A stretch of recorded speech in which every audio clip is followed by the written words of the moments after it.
नमस्कार, आप देख रहे हैं SR टीवी न्यूज नेटवर्क और मैं हूं मनीषा श्रीवास आपके साथ। इस वक्त की मुख्य खबरें, खास मुलाकात विशेष। आज वर्ल्ड ब्रेन ट्यूमर डे के उपलक्ष्य में गोंदिया महाराष्ट्र से सुप्रसिद्ध neurosurgeon doctor Sunny Jaiswal sir हमारे साथ है। आइए जानते हैं मस्तिष्क की जटिलताओं के और ब्रेन ट्यूमर के बारे में विशेष चर्चा। सर, अगर हम आसान भाषा में जानना चाहें तो ब्रेन ट्यूमर क्या होता है? सर, एक गठान होती है जो मस्तिष्क में उभरती है, कभी किसी को बचपन में, किसी को जवानी में, किसी को बुढ़ापे में, और इससे मस्तिष्क जो नॉर्मल मस्तिष्क है वो दबता है या वो अपनी तरह से काम नहीं कर पाता है। और कुछ जो मस्तिष्क के बेसिक काम हैं, जैसे कि देखना, समझना, याददाश्त को स्टोर करना, चलना फिरना, इन कामों में कोई ना कोई परेशानी आती है। और कुछ केसेस में ये परेशानी इतनी बढ़ जाती है कि उनका जीना मुश्किल हो जाता है। ब्रेन ट्यूमर एक हमने बचपन से फिल्मों में देखा है, शाहरुख खान को हुआ था, आप लोग को याद होगा, हमने बचपन की टीवी में देखा है। तो वैसी ही बीमारी है जो जनमानस को लगता है बहुत बड़ी है, लेकिन आज हम 2022 में खड़े हैं और ऐसे टाइम पे हम ये बीमारी के ऊपर काफ़ी कुछ विजय पा चुके हैं। आज मैं देखूं तो काफ़ी कम पेशेंट्स इस बीमारी से मरते हैं। तो जो हेल्थ केयर का एडवांसमेंट है, आज हम जिस तरह की चीज़ों को आज अपने हेल्थ केयर में यूज़ कर रहे हैं, उससे मैं कहूँगा 80-90% ब्रेन ट्यूमर क्योर हो सकते हैं। तो मैं ये जनमानस से आज जुड़ा हूँ आपके माध्यम से, तो मैं उनको ये बताना चाहता हूँ कि आज हम डरे ना इस चीज़ से, सही टाइम पे पकड़ लें अपनी बीमारी को और उस चीज़ का इलाज एक अच्छे डॉक्टर से कराएं, तो हम आगे एक अच्छी ज़िंदगी जी सकते हैं। सर, अगर हम कारणों की बात करें तो क्या ऐसे मुख्य कारण होते हैं ब्रेन ट्यूमर? सर, कारण आजकल है मोबाइल का ज़्यादा यूज़, एक प्लास्टिक की चीज़ों, जो प्लास्टिक के यूटेंसिल्स हैं या जो आजकल नए वाले फर्टिलाइजर्स हैं, कई बार प्रिजर्वेटिव्स होते हैं, ऐसी चीज़ें वो एक कारण बन के उभर के आई है।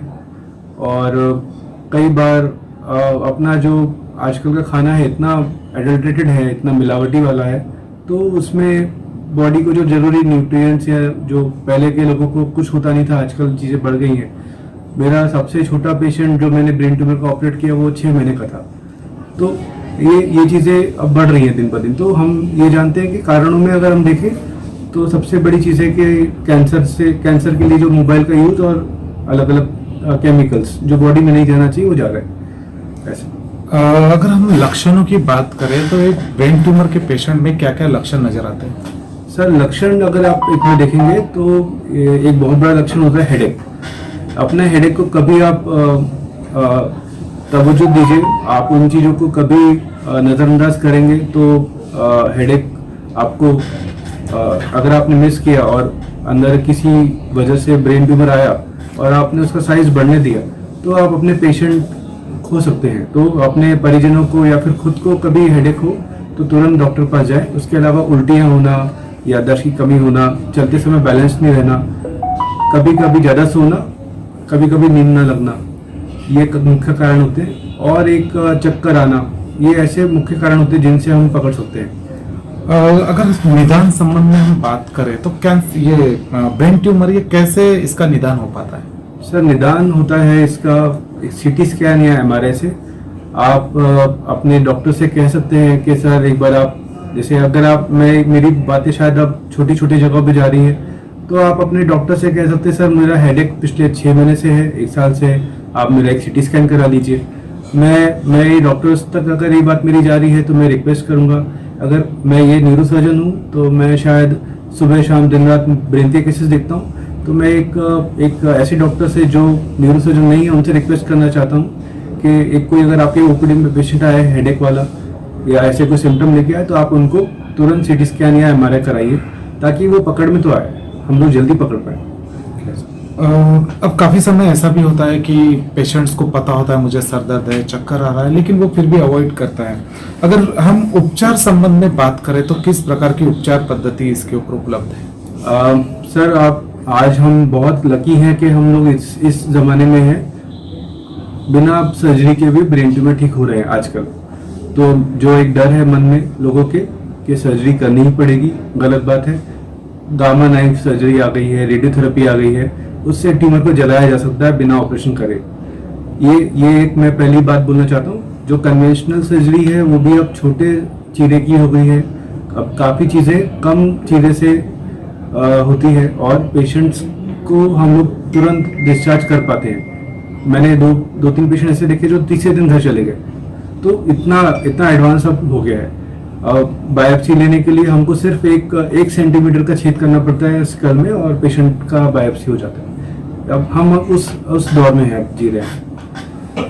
बचाव संबंध में बात करें, प्रिवेंशन की बात करें, तो किस प्रकार से हम ब्रेन ट्यूमर इन सारी चीजों से बच सकते हैं? सर, बचने के लिए तो लिमिटेड यूज करें, रेडिएशन से बचें, स्वस्थ खाना खाएं, हेल्दी लाइफस्टाइल रहें और ऐसे लक्षणों का तुरंत अपने डॉक्टर को बताएं। सबसे बड़ी बचाव की चीज़ इसमें यही है आपकी सजगता। अगर ये मुझे पता ही नहीं है कि मेरे लिए ये चीज़ खतरनाक है, अगर मुझे पता ही नहीं कि शेर मुझे खाता है, तो मैं शेर से कोई डरूंगा नहीं। आपको अपने हेडेक से बचना है, डरना है। उसका एक सही टाइम पे अपना एक स्कैन कराना है ताकि हम जल्दी इन चीज़ों को पकड़ सकें। सर, जो देशवासी, जो दर्शक आपको भी देख रहे हैं, वर्ल्ड ब्रेन ट्यूमर डे के उपलक्ष्य में क्या एक संदेश आप देशवासी को देना चाहेंगे? मैं बस इतना ही कहूँगा, डरना नहीं है और हम आपके साथ खड़े हैं। हम आपको बचाएंगे, हम आपका जीवन एक क्वालिटी ऑफ लाइफ के साथ देंगे और हम इस आने वाले मतलब मेरी ज़िंदगी में मैं शायद जितना भी जीऊँ एक डॉक्टर के नाते, मैं अपने किसी पेशेंट को एक्सपायर मरने नहीं दूंगा ब्रेन ट्यूमर की वजह से। ये हर डॉक्टर का, हर न्यूरो सर्जन का प्रण होता है कि हम अपने एक कला से या जो हमको साइंस मिला है उससे हम उन लोग की ज़िंदगी बचा सकें। बस काफ़ी एडवांस चीज़ें, एंडोस्कोप और एक न्यूरो नेविगेशन, ये चीज़ें हमारे पास है। तो इससे हम अपने पेशेंट को सेफ रख पाते हैं ताकि जब पेशेंट जब ऑपरेशन थिएटर में जाए और वहाँ से बाहर आए तो कम से कम डेफिसिट रहे, कम से कम उसके अंदर खराबियां रहे। उस चीज़ का ध्यान रखना पड़ता है। इस चीज़ को ही ध्यान रख के हम लोगों ने जानकी न्यू लाइफ हॉस्पिटल में ब्रेन की सर्जरी चालू करी और ये जो मध्य भारत के एक उभरता हुआ हॉस्पिटल है जिसमें हम लोग आज वो चीज़ें कर पा रहे जिस चीज़ के लिए लोगों को बड़े शहरों में इस जगह से 2 गुना 3 गुना पैसे देना पड़ता था। उन चीज़ों का इलाज यहाँ आराम से हो जाता। तो वही एक संकल्प लेके हम लोग आगे बढ़े हैं और अगर ये बातें सब तक पहुंच रही हैं तो हम जुड़ना चाहेंगे। जितने ज़्यादा लोगों की हम हेल्प कर पाए तो ज़्यादा